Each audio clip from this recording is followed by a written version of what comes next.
In today's video, I'm going to teach you how to use Google Calendar. Google Calendar is a simple but powerful tool for organizing your schedule, keeping track of deadlines, and planning your day more effectively. If you've never used it before, don't worry. The basic workflow is very straightforward, and once you understand a few core features, it becomes much easier to stay on top of everything in one place. To get started, open Google Calendar in your browser and sign in with your Google account if you haven't already. Once you're inside, you'll see the main calendar interface, where your upcoming schedule is displayed. This is your central hub for managing appointments, meetings, reminders, and tasks. One of the first things you'll want to know is how to add something to your calendar.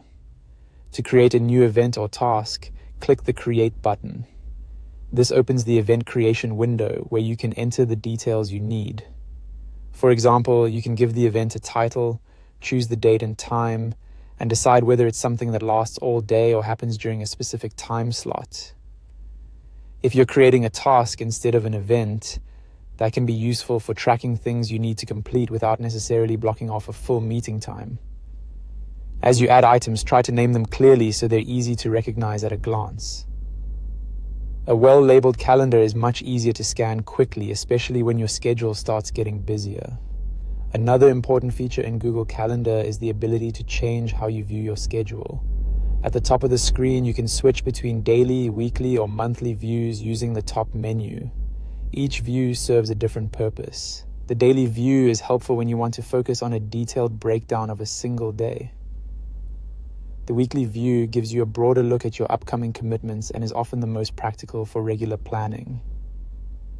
The monthly view is best when you want a high-level overview of important dates, deadlines, or long-term plans. As you get comfortable moving between these views, you'll be able to choose the one that fits the kind of planning you're doing at the moment. If you're scheduling precise appointments, the day view may be best. If you're mapping out a busy week, the weekly view can save time. And if you're checking how your month is shaping up, the monthly view gives you the bigger picture. That's the basic process for using Google Calendar. Sign in, create events or tasks with the Create button, and switch between calendar views to manage your time more effectively. Once you start using it regularly, it becomes a very natural part of your daily routine,